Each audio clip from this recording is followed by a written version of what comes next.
इनसे पूछ लीजिए, सबसे पहले रिजर्वेशन के बारे में 1961 से लेकर 1980 से 90 तक मंडल का विरोध किसने किया? गांधी परिवार ने। और आज उनके साथ बैठकर रिजर्वेशन पर ज्ञान बांट रहे हैं। अच्छा, एक बार इनसे पूछ लीजिए, सुन लीजिए, ये लेटरल एंट्री के बारे में बोले ना, मनमोहन सिंह कहां से है?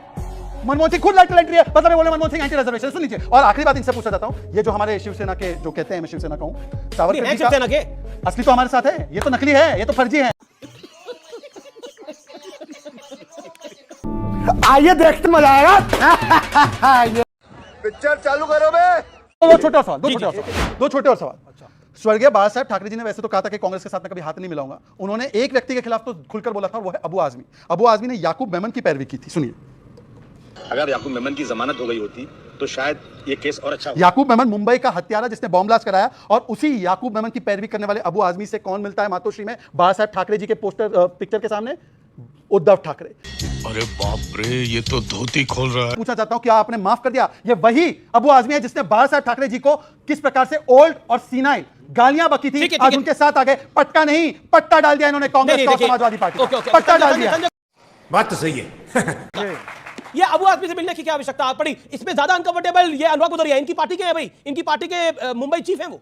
ये समझ नहीं है, ये इस तरफ जाए उस तरफ जाए। देखिए, मेरी एक बात सुनिए, आप किसी भी पॉलिटिकल पार्टी से मिलने से, उससे हाथ मिलाने से कोई अपनी विचारधारा नहीं त्याग देता। एक भी ऐसी पॉलिटिकल पार्टी बता दें जिसके साथ इन्होंने गठबंधन ना किया हो। कांग्रेस कौन सी नहीं है? पीडीपी के साथ नहीं किया, एनसीपी के साथ नहीं किया। कौन सी ऐसी पार्टी? नीतीश कुमार हिंदुत्व विरोधी के साथ नहीं किया क्या? उससे उनके साथ नहीं, उनके समाजवादी कोई बताइए, ऐसी कोई पॉलिटिकल पार्टी नहीं है।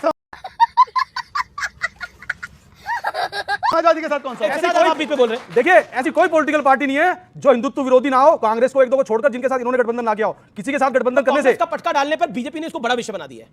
और ये तो विषय कोई बड़ा बनाते हैं। विषय की बात यह है कि एक 2019 के अंदर अजीत पवार जी आए थे। अजीत पवार जी आए के स्कूल में। कांग्रेस हिंदू विरोधी है? इनके कांग्रेस हिंदू विरोधी है कि नहीं? एनसीपी भी तो है। एनसीपी को आपने दो कांग्रेस हिंदू विरोधी है मान रहे हैं? एनसीपी भी तो है। ये कह रहे कांग्रेस हिंदू विरोधी हिंदुत्व विरोधी है। हिंदुत्व विरोधी है ना? हिंदुत्व विरोधी नहीं है। एक मिनट सुनिए ना, हिंदुत्व विरोधी है तो ये एनसीपी भी तो हिंदुत्व विरोधी थी, जिसको आपने 2 दिन के चीफ मिनिस्टर बनाया। उसके बाद फिर आपने फिर आपके समर्थन देने के लिए नहीं आए। फिर 3 साल के बाद आपने फिर उसको उप मुख्यमंत्री बना दिया। किस लिए बनाया आपने फिर उसको? अच्छा,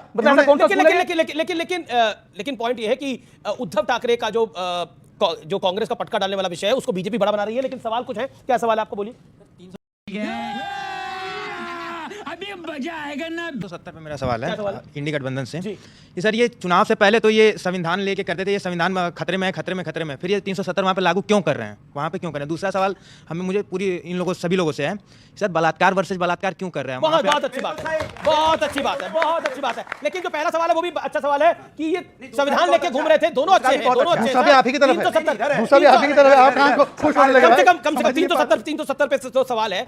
वैसे तो संविधान की किताब लेके घूम रहे थे। अब क्या हुआ संविधान का? हम आज भी संविधान को मानने वाले लोग हैं। आज भी संविधान और न्यायपालिका को मानने वाले लोग हैं। भारतीय जनता पार्टी नहीं है।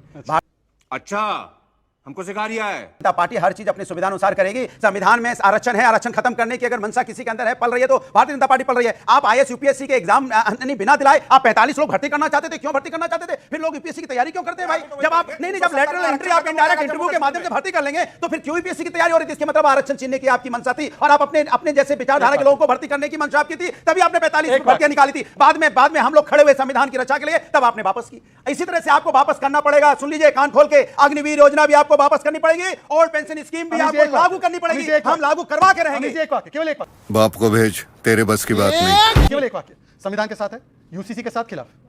हम संविधान यूसीसी के साथ खिलाफ। नो जवाब। अब मेरी पूरी बात जवाब तो मुझसे लोगे ना। अरे पर अपने समय पर दोगे ना आप। घुसपैठ मत कीजिए ना, वो तो रोहिंग्याओं के लिए छोड़ रखा है आपने कहा। सुन लीजिए, अब सुन लीजिए। अरे सुन लो भाई, रोहिंग्या में मुसलमान दिख गया इनको। मैं सख्त आपत्ति करता हूं, रोहिंग्या मुसलमान, इनके लिए रोहिंग्या मुसलमान है, इनके लिए अब्दुल कलाम आजाद मुसलमान नहीं है, रोहिंग्या ही मुसलमान है। देखिए, अब सुन लीजिए, अरे सुन लीजिए भाई, सुन लीजिए। आपने तो अबू आजमी को अपना लिया है, याकूब मेमन की पैरवी करना। सुन लीजिए, दूसरी बात, इन्होंने बोला हम तो संविधान के साथ है। रिजर्वेशन एंड प्रमोशन किसने रोका था? इन्होंने।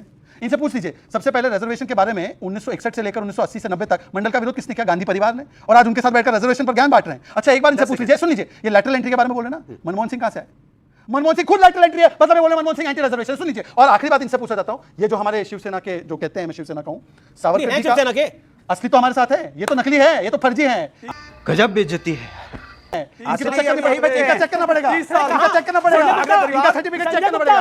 अरे सुनिए, अरे सुप्रीम कोर्ट ने बोल दिया हमें। एक समय वो था 2019 तक जब हम एक स्वर में एक साथ बोला करते थे, और जिस मुख्यमंत्री पद के लिए इन्होंने अपने 30 साल पुराने साथियों को छोड़ दिया, वो मुख्यमंत्री पद आज भी नहीं मिला महाराष्ट्र में। आज भी अपने मुख्यमंत्री को डिप्टी सीएम बनाने के लिए तैयार हो गए, और जो जिन्होंने इनकी 2 दिन में सरकार गिरा दी थी, अजीत पवार जी ने, उनको फिर से अपने स्कूल में एडमिशन देकर फिर से मुख्यमंत्री बना दिया। और ठाकरे परिवार को आज ये जिन्होंने 30 साल तक सत्ता के साथ समझौता किया, उनको मुख्यमंत्री देने के लिए तैयार नहीं है। ऐसा क्यों? मतलब आज हमें कह रहे हैं, लेकिन एक मराठी मानुष एकनाथ शिंदे सीएम है, आपको बुरा लग रहा है वो?